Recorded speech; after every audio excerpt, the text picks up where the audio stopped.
like to move on now and introduce our speaker, Tom Chappell. Tom is the Acting Chief Performance Officer at the Centers for Disease Control and Prevention. In that role, he oversees the design and implementation of monitoring and evaluation systems CDC-wide and for CDC's many programs and initiatives. Prior to that, he served as an internal expert consultant and technical resource on program evaluation and strategic planning for CDC's programs and partners, conducting numerous trainings, workshops, and individual consultations on planning and evaluation. Tom is well known and a frequent national presenter and author on these topics. He's active nationally in the discipline of program evaluation, serving as a convener for the American Evaluation Association's local affiliate collaborative and coordinator of their Summer Evaluation Institute. Tom received his BA from Johns Hopkins in Baltimore and his MA and MBA from the University of Minnesota. Many of us have learned a great deal of program evaluation from Tom, and I'm delighted that he's our presenter today. Tom? Great. Thanks, Lanny. I appreciate it. Some folks may remember me. I did the introductory module for those who have been coming to all these modules, and certain things we'll do today will take off on information presented by some other folks in Module 1. So next slide, please. Today's focus is less about evaluation and more about what we call program description, which is an early step in utilization-focused evaluation. We're going to try and show you, using logic models as an example, how important good program description is to move forward on anything, whether it's evaluation, performance measurement, or strategic planning.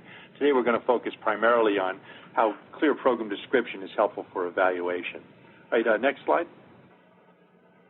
Real quickly, just to kind of set up where we are in this general sequence, we're using as an organizing principle for these sessions the 6-step CDC Program Evaluation Framework, and there's nothing magical about it. It's one of many what we call utilization-focused frameworks out there, and it picks up on the major points of utilization-focused evaluation, which is that the goal of good evaluation is to get all the way around that circle to ensuring use and sharing lessons learned. And what we've learned, probably the hard way, is that the way to do that is to make sure that you have a very strong evaluation focus down in that third step. So we start off with engaging stakeholders, describing the program. That culminates in setting a really strong evaluation focus, what we call making sure that the questions we ask are the ones that matter most to the people that matter most. And fundamental to getting that good focus are these early steps of engaging stakeholders, which we dealt with on the last module, and today's module, describing the program. Okay, next slide. Whether you use a logic model or not, the elements you're trying to walk out of this step with are clarity and consensus.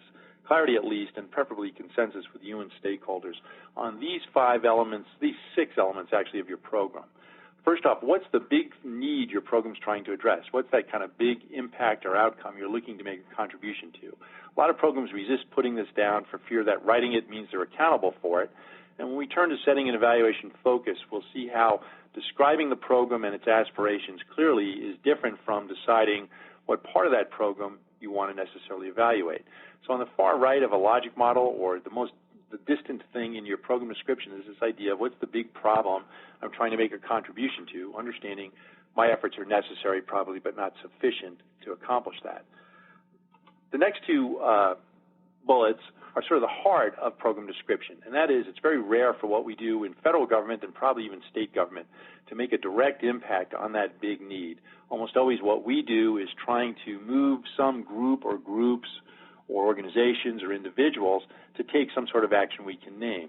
So we call those folks target groups or targeted groups or priority groups, whatever term you want to use, and we call the thing we're trying to induce them to do an outcome, all right? So the actions we want a voluntary actor who's not us to take, right?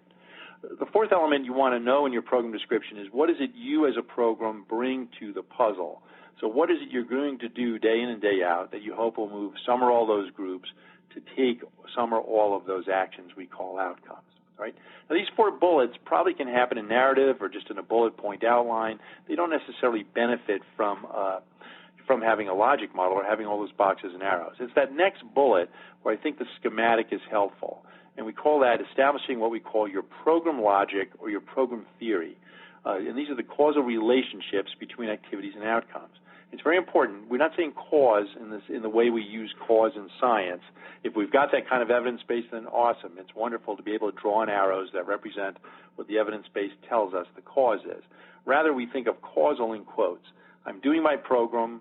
I'm hoping to move these groups to take these actions so I can make an impact on this downstream big need.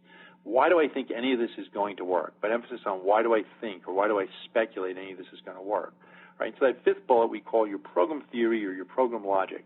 Why do we think this program might work? At that point, I think drawing the picture becomes an easier way than the narrative, right? The last bullet sometimes shows up in logic models, sometimes doesn't, and I'll talk a little bit about that later. But whether you have it in the picture or not, you want to walk out of program description with a full understanding of what I call the surround of your program. Your program has activities which aim to produce certain outcomes in some sort of sequence, but it's bounded by, that is, it's constrained or moderated by inputs, the larger context, assumptions about the nature of the problem. Okay? So again, while you don't need a logic model, you need to have clarity on these sorts of things, and we hope that by 301 I'll persuade you that a logic model or something like it is the way to do it. Next slide.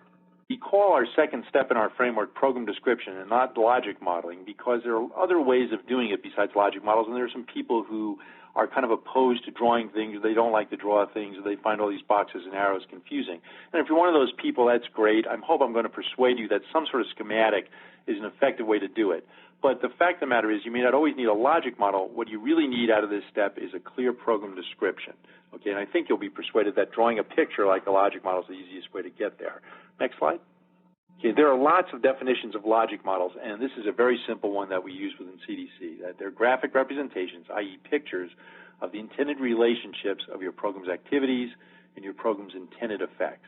And I bolded one word that really matters here, which is intended. Logic models start these discussions. At any point in time, what you're laying out on a logic model is, why do I think my program is going to work? Now, as your program proceeds, that speculation is going to have more and more of an evidence base to it. But even in the earliest stages, or perhaps especially in the early stages of a program, or for a new program that doesn't have a strong evidence base, logic models play a really important role because they say, before I let this out of the box, let me go through a disciplined act of trying to lay out on paper why I think this is going to work, all right? The result of doing that often is what we call process use. That's a fancy name for a very obvious point, which is the act of having to draw on these boxes and arrows and lay out what we think the relationship is often causes us to realize that certain parts of our program don't pass the laugh test. We're very unclear about other parts of it, et cetera. And so even before we jump into planning and evaluation, the act of doing this program description can prove enormously clarifying. Okay? A word that's not bolded there but is important in that definition is this idea of relationships. Lots of people are used to doing flow charts or process maps or whatever, and those are very, very valuable for understanding what I call the what of your program. How do my activities fit together? What's the sequence within which they have to happen? Where might I experience log jams? Logic models try to do something even more ambitious, and they say not just what's the what of my program, but the so what of my program. Let's say I get these activities dead to rights. I do them efficiently, quickly, timely, et cetera. What does it mean? What's the so what of that? Okay? So what you end up with as a result is a roadmap of some kind, which says, here's the substance of my program, and if I do this substance, my aspiration, my intention, is that I'll achieve X, Y, and Z. And the boxes and arrows, when you use that sort of logic model, are intended to depict what we call the logic or the theory. Why is this going to work? What's supposed to lead to what? Next slide. Logic model is there are lots of names for this fundamental concept of laying out a roadmap for your program, and almost all of them are scarier names than logic model, which is scary enough because people have often are not keen on logic and not keen on modeling. So here's some other names by which you may have heard the exact same thing: program theory, theory of change, program roadmap.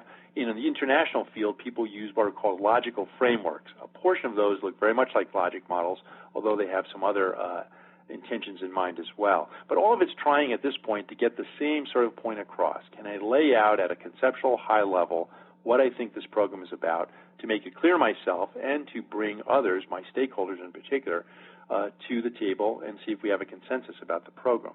This glides off the tongue at such an obvious point, and yet if I had you for several hours, I could regale you with horror stories where very important, very large programs spending millions of dollars didn't go through this step of program description, and it came back to haunt them when they came to the point of designing the evaluation or figuring out when they had the results if the program had been successful or not. Okay, next slide. There are lots of ways of doing it. Like everything else in planning and evaluation, it's not a science, it's barely a craft, it's a hybrid of lots of insights that came from different fields. And so if you came up out of engineering versus social sciences versus education, the terms you use in your logic modeling and the level of specificity may look very different. This is sort of a cut-to-the-chase, middle-of-the-road logic model that uses most of the terms that we generally see in logic models. This resource platform called inputs lead to actions or activities. Those produce some tangible products called outputs. And that starts knocking over a sequence of dominoes, which various people might call outcomes or impacts and outcomes. This idea of a sequence of dominoes that's going to get me down to this big need, right? There's an if-then relationship. That's what we call the program logic or the program theory. I aspire to get the right inputs so I can mount the actions. I aspire to mount those actions so they'll produce dependable outputs. And I aspire to have strong enough outputs that they'll start knocking over this sequence of outcomes leading to impacts. Underlying all of this is this idea of context and assumptions. The fancy name in program theory for those are moderators, and we'll talk about those later. And those are sort of the outside factors I don't have control over, which get in the way or enhance the ability of this program logic to actually be achieved, right? Now, in time, there are logic models, and we'll build some today, that include all of these terms. But in my experience at CDC, I think building them from the inside out, worrying first and foremost about that relationship between activities and outcomes, yields about, to my mind, 50 to 80% of the insight and yield of logic models. So next slide. So that's how we're going to do it today. We're going to build a simple logic model, then we're going to layer on some of these other terms and show what added value or added insight you get from layering them on. The two fundamental terms we're going to start with are this distinction between activities and outcomes. I call activities what we call the sphere of control. Your program has some assets. It has control over what it does with those assets day in and day out, the staff or whatever. And the activities are, no matter what your program is, what is it the program and its staff actually do? Now, next slide. Against that, we have what we call the sphere of influence. I really want to do a good job at my activities, and if I do a good job at my activities, my aspiration is it will move those priority groups or targeted groups, it'll influence them to take these actions we call outcomes. And I generally will sequence those as short-term, intermediate, or midterm, and then long-term outcomes, which some people would call impacts. Okay, so that's the core of the logic model. And again, as I said, about 50 to 80% of the value of this comes from understanding that bright distinction between what do I control versus what do I influence. Okay, and the reason, so for example, think about your program. If it runs trainings, well, if I run a training, clearly that's an activity. The fact that people learn something, behavior changes, I make an impact on my public health outcome, that's really my sequence of outcomes. By contrast, at CDC and probably a lot of folk at state level on the call, I may develop curriculum or buy curriculums, I may form partnerships, I may do funding, I may do promotion, but it may be a partner or a community organization I'm counting on to do the training. Well, in that case, the training becomes my shortest-term outcome. People will learn something, behavior will change, et cetera, or the additional sequence of outcomes. The reason that distinction becomes so helpful to people is that if I don't get those behavior changes, let's say that's what I'm locking onto, I'm going to take very different action in round two if the training piece of this is under my control versus I did everything I was supposed to, but it wasn't enough to lever that first outcome, to get this voluntary actor to actually step up and do things that I need them to do, in this case, mounted training. Okay? So the first and foremost thing we do is a clear line between control and influence. And that's half the time, that's one of the most enormous ahas one gets, either for planning or evaluation. And then you get that from your logic model. Next slide. I do tons and tons of consultation at CDC and also with our partners and community-based organizations. And when people find this daunting, it's often that, gosh, where would I even start coming up with this program description? Well, it's the rare organization that hasn't done, even if they haven't done evaluation or logic models, that hasn't done one of these three processes. I'll run into programs that have never done a logic model or worried about evaluation, but they're either blessed or afflicted with, 100 different performance measures. Well, undoubtedly that's way more performance measures than you need, but embedded in there is some sense of program logic, good or bad, well specified or not, such that I can extract from it some sense of what does this program do versus who or what is this program trying to influence. Most commonly, you have a strategic plan often, even if you haven't done evaluation. Well, I've shown these lining up exactly like, well, the goals in your plan are your long-term outcomes and the objectives are your short-term. It often doesn't line up that way as neatly as you'd like, but the fact is if I have a strategic plan and I have to do a logic model, generally the germ of truth about that program, what does it do, who or what is it trying to move, is going to be in that strategic plan. Conversely, when I teach my full-day course, I always tell people, if we do a logic model today for your program, your boss sees you in the hall and says, I'll give you $10,000 if you can come up with a strategic plan in the next 48 hours, that's really a bet worth taking. If the logic model is accurate, then the ability to translate that roadmap into definable things like what are the goals of this program, what are the objectives, what are the actions, well, that roadmap pretty much lays that out for you. Okay, so it's much less daunting. Again, the word logic and model scare people to death a lot of times, and really we're talking about very basic insights. You actually have a lot packed up in your head, even though it may not use the terms we're using today, impacts, outcomes, outputs. Next slide. Okay. So here's an example. I know a lot of people on this call are CDC grantees or grantees that have to set goals and objectives, perhaps using the SMART, the SMART objective approach. Well, again, depending upon how your program or your funder has told you to define goals and objectives, it's undoubtedly the case that embedded in those goals and objectives are probably most of what you need to populate a logic model. Now, if you use those the way we use them at CDC, we try to get people to think of our goals as our long-term stuff, the health impacts we're looking for. Well, that's going to clearly be the source, perhaps not verbatim, for the long-term, what we call the most distal, downstream outcomes and impacts. The objectives, by contrast, if they're written the way we write them at CDC, and not everyone does, kind of describe what are the big levers I'm trying to press, the big pathways from my activities to actually make some of those goals happen. Okay? If they're written in SMART lingo, and that's specific, measurable, actionable, I can't remember the R, and time-bound, realistic and time-bound, that's not going to be terribly helpful actually for the logic model. It would be helpful for evaluation, kind of get you a head start on writing some indicators later, might even help you with some of your output creation, right? But embedded in those objectives and goals undoubtedly is a fairly detailed program logic to get you started. Undoubtedly is a fairly detailed program logic to get you started. Okay, next slide. Great, okay. So here's the basic steps we're going to go through today. And we're going to do these in order. We're going to identify and list the activities and the intended effects. And I brought with me a reprise of a case that got introduced on the last call. I'm going to talk about arranging these in a time sequence. Then there are various elaborations that one can make to do this. First, we're going to take those first two bullets and add some boxes and arrows just to turn it into a very, very simple, what I call a causal roadmap, laying out kind of the internal logic or theory of the program. All right. Now, notice on that last bullet, review and refine. I can't emphasize this enough. This is really not hard stuff. It's all embedded in your head. But if you're new to it, it's really going to look sloppy, and don't be dissuaded. We're going to do in a few minutes today what you typically would spend a couple hours doing. And it's undoubtedly going to look very, very sloppy, and then you're going to refine it in subsequent versions. Okay, next slide. Okay, there are three ways to approach the creation of these models. And again, there are a million ways of creating logic models. The way I'm doing is the way I've found most helpful. But if you have other ways of doing it, then, that's cool. I think it doesn't matter. It's all going to lead you to the same place. I find that the key thing I'm trying to do at the outset of creating these models is clarity on sphere of control, sphere of influence. So no matter what I have in front of me, and sometimes it's nothing, sometimes it's conversations with a couple people, sometimes it's a 200-page RFP, I'm always reading that with an eye or an ear towards what sounds like what the program does and what sounds like who or what the program is trying to influence. Okay, sphere of control, sphere of influence, right? There are two other ways to get to this same kind of simple two-column table, and a lot depends on the situation you're in.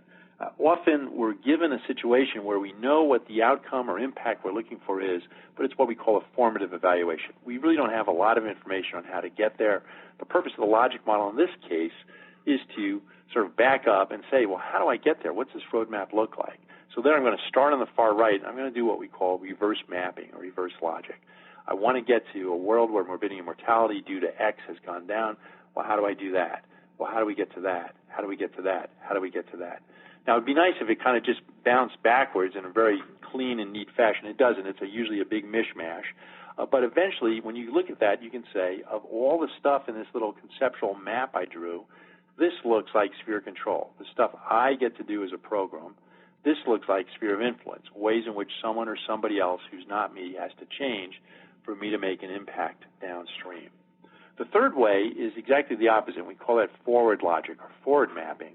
And I find it works best with community-based organizations with just a narrow slice of the pie, particularly if they've been doing it for a while, where they have a really, really strong sense, probably a process map or a flow chart of what they do day to day, but they've sort of lost track for a variety of reasons on why they bother, the so what of their program. So there I take what looks like the simplest, or the most downstream outcome listed, and sometimes that's often something very proximal, like if I do a good job, providers are trained, or consumers are trained, or people are linked to services, and we push them out and say, we need to really get a better sense of the so what of your program. Then what happens? Then what happens? Then what happens? Okay? In either case, at this point, what I end up with is a very simple two-column table. What does the program do? Who or what is it trying to influence? All right? Next slide. Okay, then, and this is really helpful, and I still do it, even though I've been doing this for a long time. I ask myself, is there any logical sequencing? Now, it's not the same as time sequencing, although often it is. But we call these logic models for a reason. We're looking for the internal logic. So I ask myself, let's say instead of a column of activities and a column of outcomes, I had a couple columns to play with on the activity side, a couple columns on the outcome side. When I look at those activities, do they sequence logically? Do one or two have to happen first before others can happen? In a complex program even, often the answer is no. The activities are important, but they're logically independent. They may roll out over time in a different sequence, but logically they're not dependent upon each other. Okay? If so, I have one column of activities. There's nothing wrong with that. On the outcome side, I would say the second benefit of logic models, the first one being clarity on the difference between sphere of control and sphere of influence. Second benefit of logic models is this idea of sequencing. If I have 5, 6, a dozen outcomes, it is invariably the case that in the second step where I have to sequence them, whether I use 2 columns or 3 columns or whatever, it is invariably the case I can say I expect these couple outcomes to happen first, or they need to happen first to make this happen, to get to the end. All right? I would say that even if you never proceed to evaluation, this is probably the most beneficial process use of logic models, because you would be shocked how often when you bring your stakeholders to the table, they see a different sequence in which things are going to occur, or they see the same sequence as you do, but they have a different take on how far down that chain we need to get to be successful at this point in time. All right? So this is a really, really helpful exercise, even if you don't take it down the evaluation road. Right? Next, to my thanks to Leslie, who doctored up and kind of trimmed an exercise that we used as a case, I think, on the last call. And it's a fairly simple, straightforward intervention to change indoor air quality at home.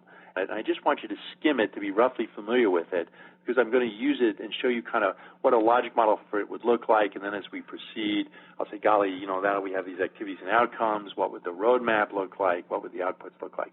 So take just 30 seconds to skim this.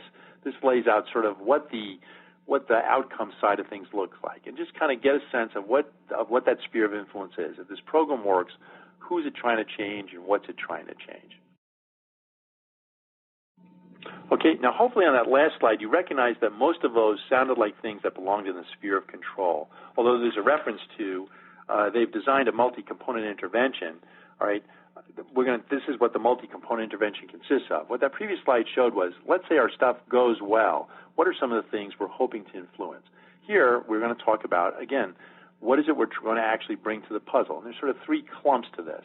There's customized educational sessions targeted to all those audiences that were sort of implied or mentioned explicitly in that last slide.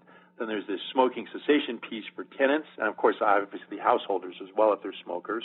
And this is trying to reduce environmental tobacco smoke, obviously in the apartment where the kid lives, but also this idea of people trying to do the right thing by stepping outside, creating this huge cloud and blanket of smoke that a kid with asthma would have to proceed through. And then finally, a big portion of this intervention is not to do with what's going on in the complex, but to influence the complex by influencing a larger political climate of housing code, improved housing codes, and housing code enforcement. Okay? I'm going to show you, I walked through creation of a logic model using those two steps I just showed. What are the activities? What are the outcomes? Sphere of control, sphere of influence, then a little bit of sequencing. Okay, so here, if I had you for more than 90 minutes, I'd say, okay, when you read that narrative, what look like the activities and outcomes of this intervention?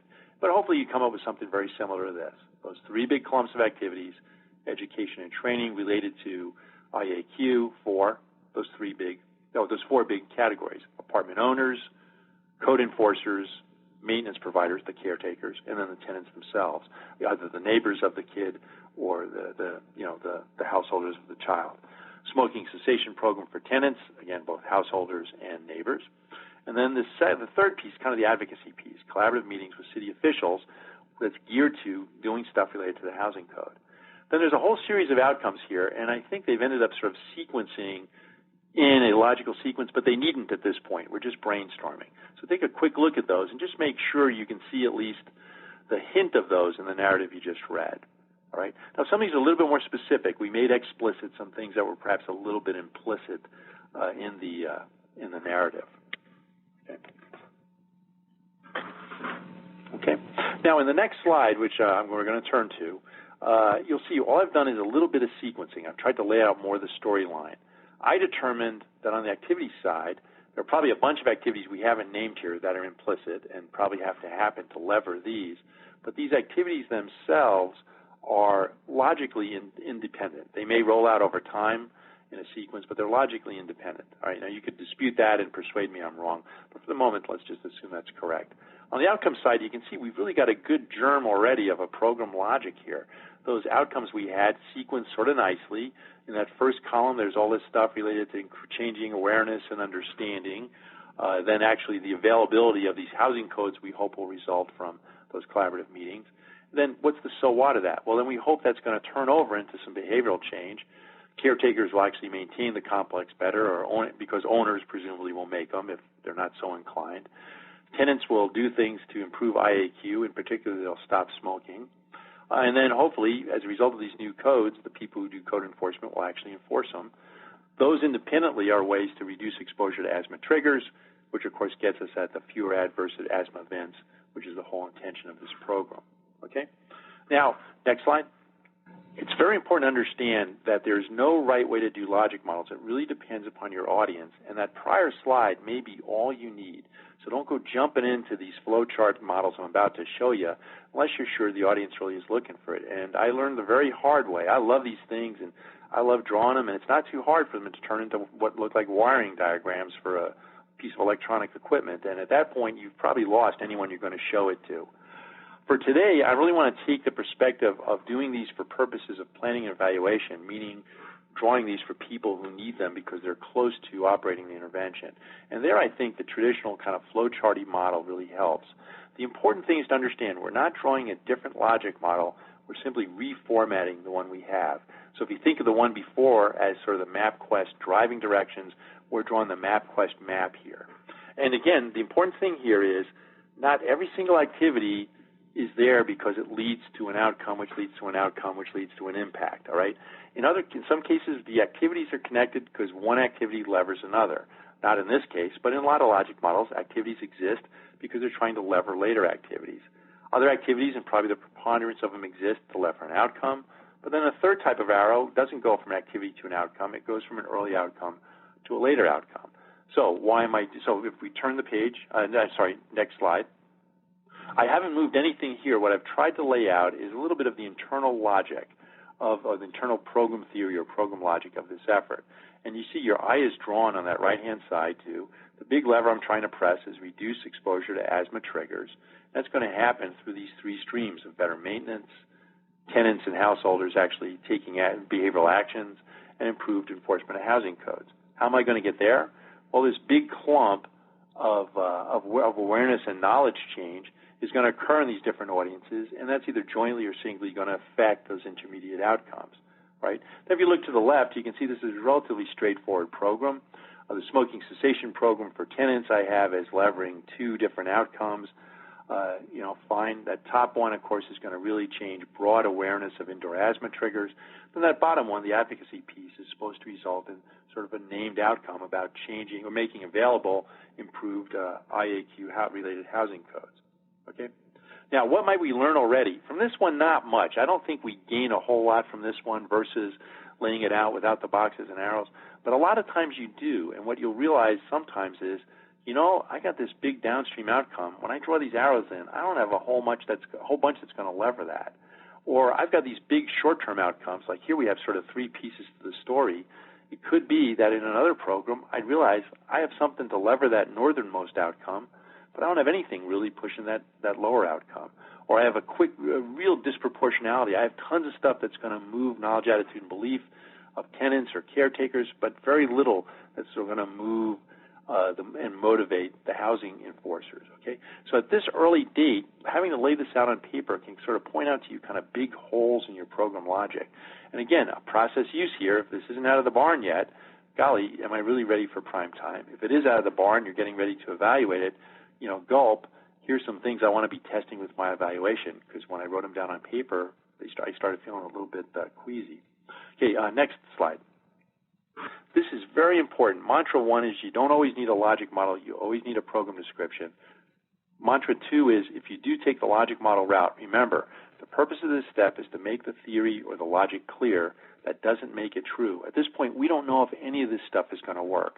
As the program progresses, we'll learn that through evaluation, through research, through what we call practice wisdom, the school of hard knocks. And, of course, the program will change and the logic model will change accordingly. We may find out if we had a reunion of this group 2 years from now after doing this program. I'll tell you what, if you get the housing enforcers on board, everybody else falls in line. You can skip all that training of caretakers and stuff. If the code enforcer breathes down their neck, they get in line. Or you could determine exactly the opposite. Really, it's advocacy by apartment complex owners who want competitive rates. So the ones that want to do the right thing are pushing the code enforcers to step up. And so it's a very different logic than we laid out here, which is we have these 3 audiences. We're trying to move all of them concurrently. Okay, but that makes it clear at this point, not true. Okay, next slide. Here's the benefits you get from even these simple logic models. Clarity for you, and clarity is not to be undervalued. Trust me, I'm sure all of you realize how hard it is to often get everyone to agree, or even for you to understand yourself. What am I really driving at here? What's really the purpose of this program? All right, and these logic models are enormously helpful because programs will often have multiple purposes which conflict or multiple purposes that kind of expand, that roll out over time. The second really, really big benefit of these is clarity and consensus among stakeholders. I drew this picture. Does this look like the picture you have? All right, so what we have at this point is a relatively straightforward logic model. We've kind of laid out a very, very basic program theory. What do I do? What are the sequence in which I want my outcomes to happen? That's going to happen. Those are still at a very high level, and I've kind of laid that out. Now we're going to just walk through the different things we often would do to frame that or elaborate it more fully. Okay, and so program theorists vary in the level of scrutiny to which they think something has to rise to be a program theory. What I'm going to do is just kind of introduce terms of trade that are often used in logic models and just kind of show what they mean and how using them in your logic model can add some value to it. So the first one is what we call mediators. And in the logic model we developed, we already pretty much accounted for that. I think we have a decent number of what we call intermediate outcomes, things that happen between the program and the big need that we're trying to accomplish. But it's not always the case, and especially when I first started working at CDC, the situation we find was often like this next slide. This is a famous slide. I'm sure all of you have seen this cartoon before about step 1, step 2, a miracle occurs, and then, step 3, conclusion. And the caption is correct. It says, I think you need a little bit more detail in step 2. Well, when I first joined CDC and started doing this kind of consultative work back even when I was a contractor, people would have very explicit ideas of what they did as a program, but often the only outcome they could really name with certainty was something that looked very much like the downstream health impact, right? And so what they were missing was this idea of mediators or intermediate outcomes. That came back to haunt them for a variety of reasons. The main one being it's often very hard to get our outcomes if they're very long-term. And so both for defensive purposes, to convince stakeholders and funders and authorizers, we're heading in the right direction, and also for planning purposes to understand, how I'm proceeding downstream. What are the milestones and markers I expect to see on my way to this very distal destination is most helpful. And so that's what we call unpacking the miracle. The miracle isn't the hard stuff about your program. A lot of what we do is very hard, would benefit from having, divine help. What we're talking about here instead is laying out that program logic. I'm going to do this program. I want to get to that big contribution. Why is any of this supposed to work? So we call that mediators. So here's a good example of a very simple prevention program, and this is something I worked on probably more than a decade ago. And if you looked at the mission statement for this program, and this happens to be an injury program, but it could be lots of programs, the goal of the program was to prevent and control the problem by changing physical environments and social environments. And then those other first two columns are basically the 6 sort of clumps of activity by which this program hopes to accomplish that. Okay. Now, clearly, in that clump, in that space between column 2 and column 3, there's a big miracle going on here. There's not a lot of specificity about the magical way in which those 6 things, singly or jointly, will make any of that happen. So next slide. So here you'll see, you'll see on the right-hand side, I've bolded those same 3 boxes. Those original goals, those original kind of downstream outcomes still exist. On that left-hand side, I've kept intact those 6 labels for what the program does. The rest of this is sort of elaboration, and particularly on the effects side, what we try to do is to be very much specific about if I do a good job at any of those activities, and again, we've defined them with a little bit more certainty and specificity, what are the milestones and markers? What are the preliminary outcomes we expect to happen that's going to lever these 3 big things that the program's committed to in its mission and vision, right? So that's really what mediators lend themselves to. I'd say in the model that we use today, we already had those mediators, and so we don't really have to worry about it too much. You can see we've been fairly elaborate about how we're going to get all the way over from activities to those fewer adverse asthma events. Next slide, okay? The second thing we want to introduce, and this is where we start introducing terms you're probably familiar with that show up actually in the logic model, is this idea of outputs. And I often will not use outputs in my work at CDC because a lot of times I'm dealing with a program generally early on at the conceptual level. And so my goal is, as I said before, to kind of get them clear on the sphere control, sphere of influence. And because you only have an 8.5 by 11 page to play with, to me, the highest use of that page is leaving enough white space to lay out those boxes and arrows and show what leads to what, all right? Lots of people disagree with me, and I'm increasingly persuaded that there's a big role for these outputs if you do it right. But what those outputs need to be viewed as is separate from outcomes. And so I view the outputs as a different way of thinking about your activities. I do all these processy-sounding activities, okay? I train, I advocate, etc. Well, the output column is the point at which I would say, and so what's the tangible kind of product I'm going to produce? What's the documentary evidence that I did those activities? Okay, now it's not an outcome. I haven't necessarily changed anyone or anything. Rather, it lays out what's the potential energy my program is going to create that I hope will be powerful enough to knock over those dominoes we call outcomes. And that's a very, very important thing to add to the logic model. So turn to the page, we'll see, next slide, and we'll see what we did for asthma. It plays a really crucial role in especially the planning of a program before we proceed to evaluation, but it's also as we're starting to set up the evaluation. If you haven't thought a lot about the outputs, thinking about those outputs will often remind you, what is it my program was promising to produce? What was sort of the on-the-ground stuff we were going to produce that we thought would be powerful enough to knock over these outcomes, okay? And so the outputs are often where you start to get the skeletal framework for what will become what we call your process evaluation, right? Now, the crucial role of those outputs and the crucial role of process evaluation, as we talked about in the first session, was, let's say I don't get any of those outcomes. If I've defined really strong outputs that I can measure, then that hold themselves open to be translated into measurable indicators later, then I allow myself the ability to determine, was my program based on false assumptions? This really wasn't a training problem, or it wasn't an advocacy problem. Or was my program based on the correct assumptions? It's just I couldn't get those outcomes because I couldn't make those outcomes happen, those outputs happen. I just couldn't implement those outputs, that potential energy to make the outcomes happen. So I call the output column the laugh test column. And my friends who love outputs say, it's not hard to get people to agree on the outcomes of a program, although that's not my experience. I find that to be very difficult in a lot of cases. But they would say, even if that goes smoothly, the output point is the point at which you say, but what is this program really about? What's it really going to produce? And when you start drawing in the stuff that goes in those boxes, you often will say, gosh, I don't have a chance in heck of getting that, or I'm not going to produce enough of that to knock over those dominoes at all. Okay. Now, I've kept these outputs at a very, very conceptual level, but to the point raised by the questioner earlier, that's not often the case. Generally, you'll see these outputs framed in measurable terms, the number of this, the percentage of that, or whatever. Okay. That's great, and it doesn't hurt at all. It probably helps you. But the main thing you're trying to get here is, as I said, this idea of potential energy. If I do all this good stuff in column 1, what's the tangible, observable thing I'm going to observe, I'm going to see as a result of that? What I'm going to see is educational materials are actually developed, disseminated. The trainings are conducted and attended.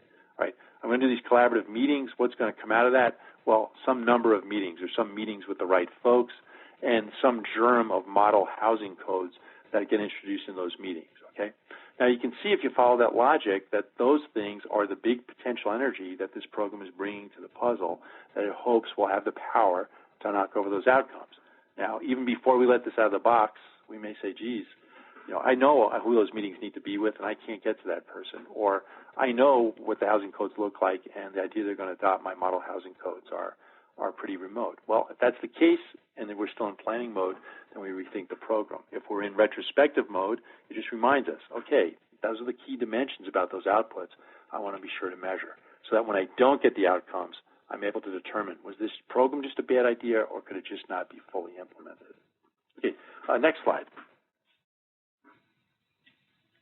The second thing I want to introduce, which is a term we see in evaluation all the time, is this idea of inputs. And inputs, when I add any column to my logic model other than the activities and outcomes, generally it will be the input column. And again, these logic models are aspirational. So the reasoning in adding the input column is to remind yourself, what was I counting on from other people to mount my activities? My logic model says, if I get the resources I need, then my intent is to mount these activities correctly, which should lead to these outputs, which should get me my outcomes. So I like the input column because it's often a focus for the planners or the implementers or the evaluators to be in touch with how strongly they feel about whether they got those inputs or not. Okay, so next slide. So you can see in this logic model here, we're saying, gosh, we really want to do a good job at those activities and produce those strong outputs, but it makes the presumption, again, we're talking aspirationally, that we'll get funding and sufficient funding in all three of those categories. We'll get staff and enough staff in those three categories. And that will have engaged, the presumption is we not only have partners, they're engaged partners in those three categories, okay? So again, a process use, meaning this isn't out of the box yet. Well, what I do with this part of the examination might be, golly, I feel really queasy as I write funding or staff, or I know my partners just don't have the political will or they don't share my passion for this. Well, if I'm still planning the program, that might cause me to scale back or cause me to target the program or make any sort of numbers of changes in the program. If I'm doing this retrospectively, it just reminds me, gosh, before I let anyone pressure me to start doing an evaluation focusing on those downstream outcomes, I want to make sure I have permission to actually look at, did this input platform come true? A lot of programs fail not for lack of passion on our part as program implementers to do the activities and produce the outputs, but because that input platform on which we're dependent primarily on others, we certainly are influential in our funds, our staff, et cetera, but ultimately someone else gives us money usually. It's someone else that makes decisions on how many staff and when we get them and what the mix is. How much of my failure to achieve my outcomes is attributable to failure to get the inputs, right? The next slide. Okay. Last term I want to introduce this idea of moderators. And moderators are based on the assumption that if I think of my program as a good seed and I plant it in 10 plots of ground and it thrives in 5 and it just doesn't get anywhere in the 5 others, I think we would all understand that some characteristic of that soil that makes it barren or fertile, and my program is sort of dependent upon that. My program doesn't have control necessarily over the characteristics of the soil, but yet the ability of that plant to thrive is dependent totally on that contextual environment. Well, this program is likewise in that case. If I take this program we just described and I implement it in 10 different parts of town, 10 different neighborhoods, or 10 different apartment complexes, It may work well in 5, may do poorly in 5. Well, we'd understand that there's something going on in this larger context that we need to be attentive to. All right, next slide. All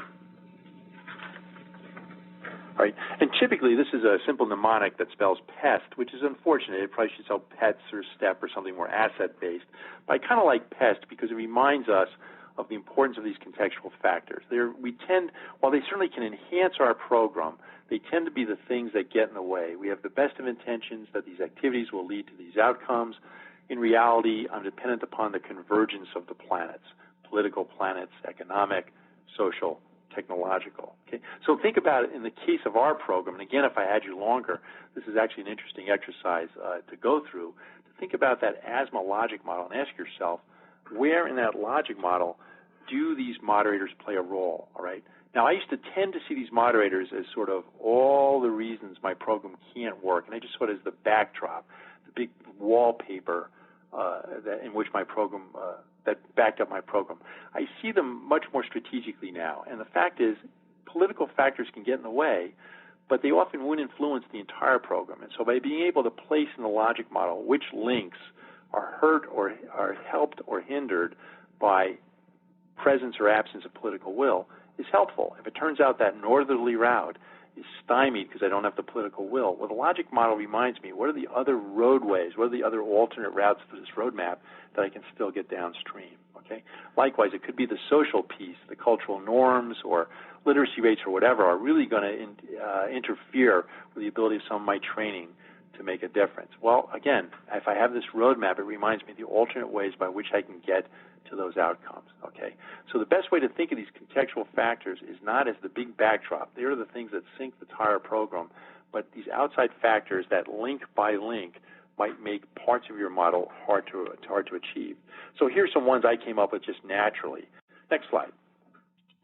Yeah, there we go. So my feeling was, golly, I have the best of intents. I really want these collaborative meetings to turn into a number of meetings and model housing codes. They are not only available, but they're enforced.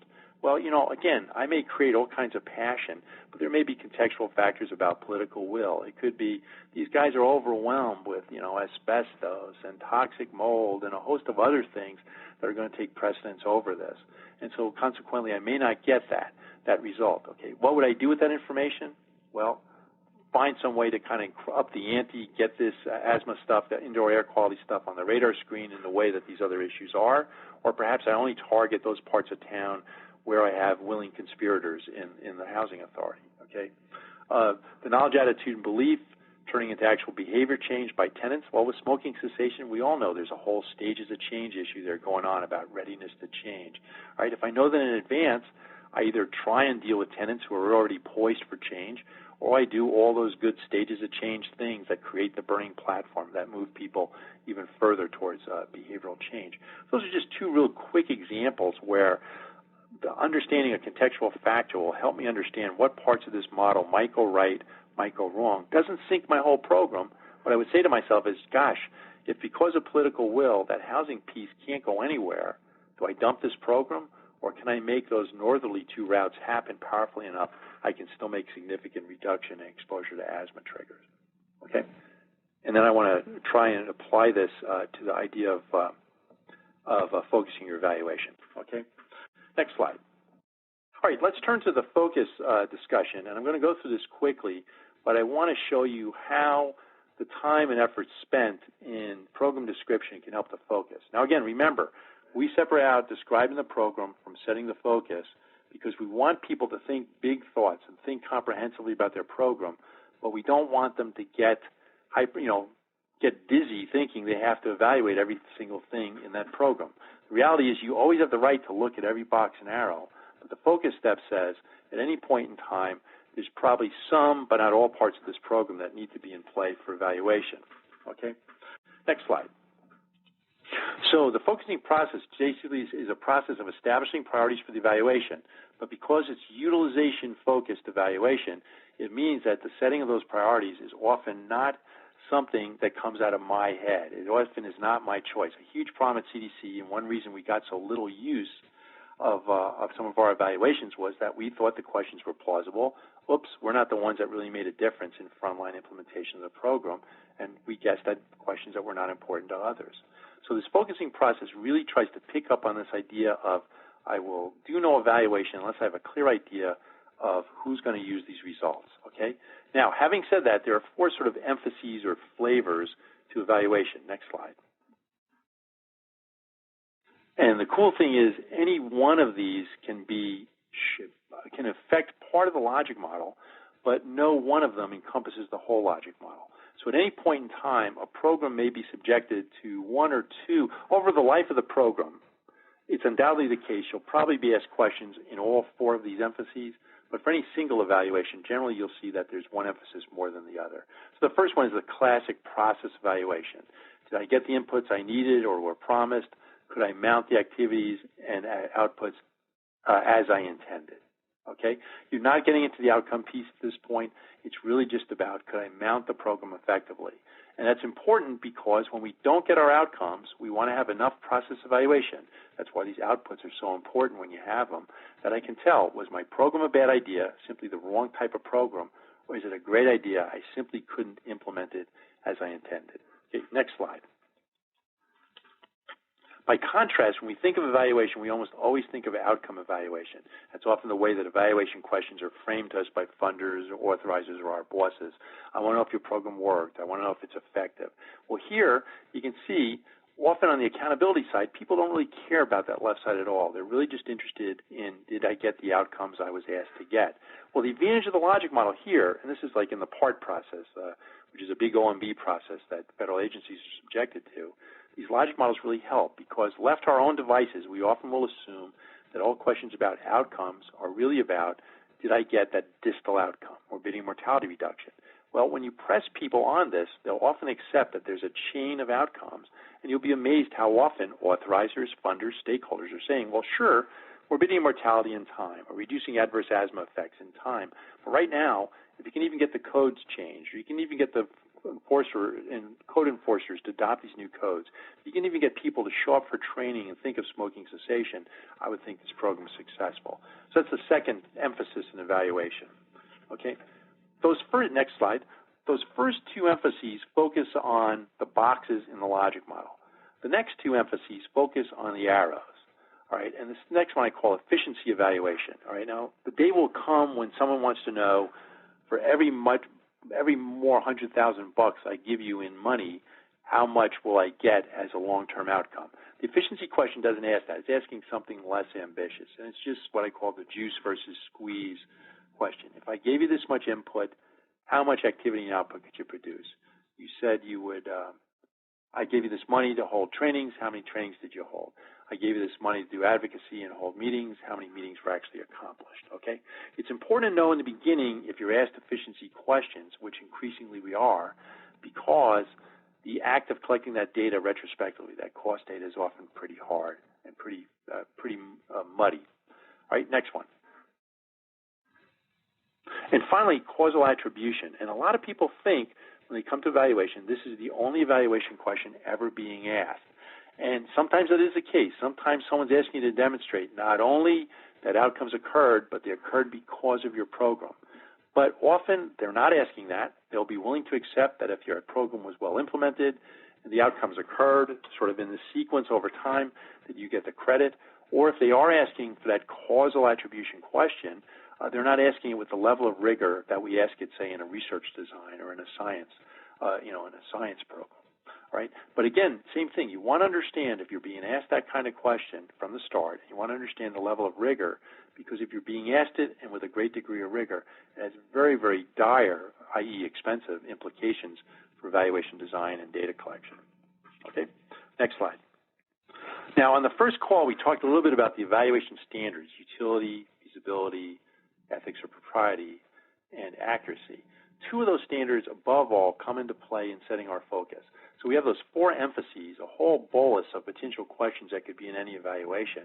The rules that we apply to decide on which questions to add to this evaluation this time are the utility standard and the feasibility standard. Now, when we first got into this business, because we call it utility or utilization-focused evaluation, we made the utility standard king. And that still governs a lot of what should end up in any evaluation. What's the purpose? Who's the user? what's the use? So why is this evaluation being conducted? Who's going to use the information? How are they going to use it? And that can be very definitive in defining what part of the logic model you're going to put into play, okay? However, we learned the hard way that you still have to ask the feasibility standard questions because there are lots of users or potential users who really have unreasonable questions that they're asking. So we'll turn to that in a second. But first, let's look at where utility alone can lead us. So next slide. Okay. So here are some potential purposes and uses, and these are just 3 or 4 of probably 10 very valid and viable uses of evaluation, meaning why someone would do one. First one, show accountability. Well, almost invariably in the current federal accountability environment, that means pretty much focusing on outcomes. Not necessarily causal attribution, but focusing primarily on outcomes. Not a lot of interest in the pain and suffering it takes to mount the program. By contrast, that second bullet, test program implementation, is probably going to be the classic process evaluation. I may not look at any outcomes at all. I'm going to look primarily on outputs. Could I really implement the program as I intended? The third bullet, continuous program improvement, I'm probably going to expand that program implementation one in the second bullet and include some of those first fruit outcomes. How do I know if my program needs improving? Well, gosh, I know those early levers to drive those downstream outcomes. If I'm not even getting those, I want to really zoom in and figure out what's wrong with the program, that it's not producing it. Okay, so those are 3 potential purposes and uses, very different from each other, and each one, to emphasize the focus point, will lead us to a different part of the logic model. Okay, next slide. Now here's the important step you have to introduce, and this is why it's really helpful to have this discussion at the outset of an evaluation if you can. All right, so even in a retrospective evaluation, when you sit down with whoever and start planning this, this is really where you want to have this discussion about focus, all right? And this is where most things come back to haunt us, where people either don't think through the program description, so they just come up with plausible questions using the utility standard, or they let out of the box questions that are simply, just unreasonable questions to ask. So very, very useful questions, meaning some stakeholder really wants to know it or some user really wants to know it, can be infeasible for any of these 3 reasons. Stage of development, the program's simply not in existence long enough to lever that, okay? So in my asthma case, it could be that it's just not long enough to expect to see demonstrable changes in adverse asthma events, okay? Program intensity, by contrast, says even when this program is mature, it's not really going to lever those downstream outcomes. This is really a program that's going to get into the heads of people and change knowledge, attitude, and belief, but I don't think it's going to be powerful enough to move behavior or move policy or whatever. Program intensity is the most important reality check I would always ask you to pay attention to in your evaluations, all right? Because that's really where push can come to shove, where stakeholders have very different expectations of what your program can achieve than realistically can achieve for the resources you've been given or the level of effort you can put into your program. Then the final one is resources. This doesn't buy us much anymore in the accountability environment, but there are occasions where you could say to someone, look, I know you want to look at X, Y, Z. I don't have the money to do it. It's going to cost a lot. Can we look at this proxy measure on which I do have information? And often a stakeholder will buy that. Okay. Now I'm going to lay out 2 scenarios, and I just want to show you in the case of this case where it might lead us. Okay. We were going to poll you, but I think we're not going to have time because we didn't get started until about 15 after the hour. So I'm just going to lay it out and show how in the logic model it might lead us to a different place. So next slide. And I drew these from sort of the kind of calls I get when people draw me in for consults. This first scenario is a very common one, especially in public health, where we're often looking for buzz or we're looking for the next big thing that's going to work because a lot of our problems are so intractable. So here it's year 1. Other communities or organizations have heard about this indoor air quality thing you're doing, but they want to know what they're in for. So next slide. So quickly, I translate that into purpose, user, use. Well, they're really asking about program implementation. The user is this other community. What's the use they're going to make of it? After hearing your experience, they're going to make a decision if they want to jump in and try this or if it has too much pain and suffering for them to do it, okay? So next slide. So if you look at this logic model, I think we would all guess that what they're really asking is a classic process evaluation question. And my guess is if you and they are both close to this phenomenon, there may be some of these activities more than others that people close to trying to change indoor air quality are going to say, this sounds like a great idea, but frankly, we all know how that smoke and cessation stuff goes. Or the education is going to go great, but how did those meetings go? Did anybody even let you in the door? Okay. But again, look at the motivation here. This is a classic process evaluation where someone's asking you, I don't really care about if you got the outcomes, even looking at what you're trying to mount here, even at year one. Before I jump in with both feet to try this, I want to know, do you have any evidence at all that you're going to get those meetings? Do you have any evidence at all that someone will show up for smoking cessation, or that the complex owners are doing anything but resist this? And then, of course, the other obvious question they were going to ask is probably an input question. And realistically, what was the level of effort you had to put in terms of staff and money to do this, okay? All of those are really good evaluation questions. They're all answered without any jot or tittle of information about outcomes, okay? By contrast, scenario 2, in scenario 2, it's 5 years. So it's 5 years after this program's been out of there. You're getting some money from sources like the state, but it's time to sort of get them to pony up some more money so you can either continue or expand your efforts, okay? So next slide. Here, again, I think we have a very different situation. Here, I think we'd all conclude after talking to some other stakeholders that this is really about something on the outcome side, probably fairly downstream.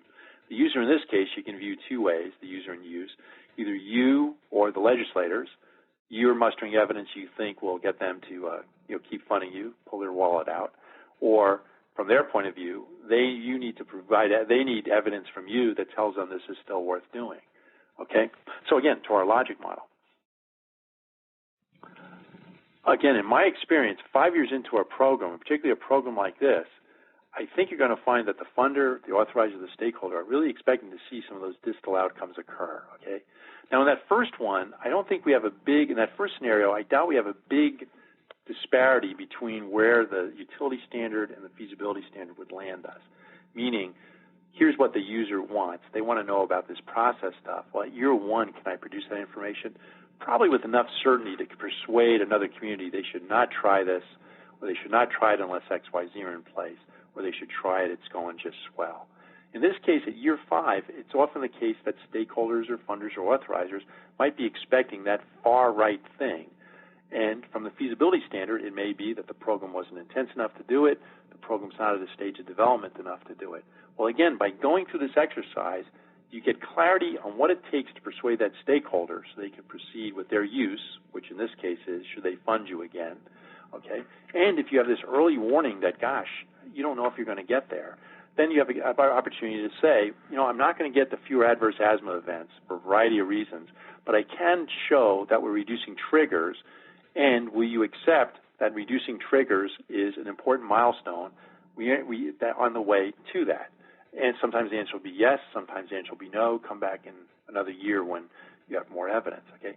But the point is to have this conversation early, figure out purpose, user, use, and against that, identify early whether people have unrealistic expectations of the program or not, okay? So we're right at the stopping point, and again, I apologize. I wanted to actually do some engagement with you on this, and like I said, we did some other polling, and just the general logistics lost some time. So let's turn to the last slide and kind of summarize where we are. Then I'll turn it back to the logistics folks. So program description identifies all the components of the program and its larger environment, okay? Now remember, we identify the components of the program being evaluated. It doesn't mean that all those components are going to be part of the evaluation at any point in time. The logic model is the way of depicting in a picture this program theory. I think it's a great way. I hope this last 90 minutes has persuaded you. But so long as you come up with a program theory, a decent program description, whether you draw it out or not, isn't going to matter too much.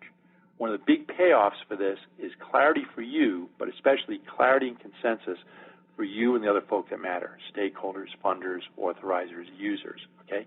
But the act of clarity alone is worth it, and you'll be surprised how often having to draw this on paper points out to you parts about your program you really don't understand, right?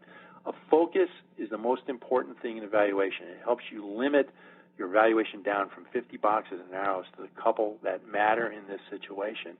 And to get to that point, we trade off this idea of utility, purpose, user, use, with feasibility. Are these reasonable questions that can be expected of the program at this point in time? And I think that's easier to do with the logic model. It's easier to have those discussions than to just have it in a general narrative way. All right, so that concludes what I was going to talk about. Again, I don't know how long we have people on the line. I can certainly linger on if there's questions people would like to stay, ask, and get answers to.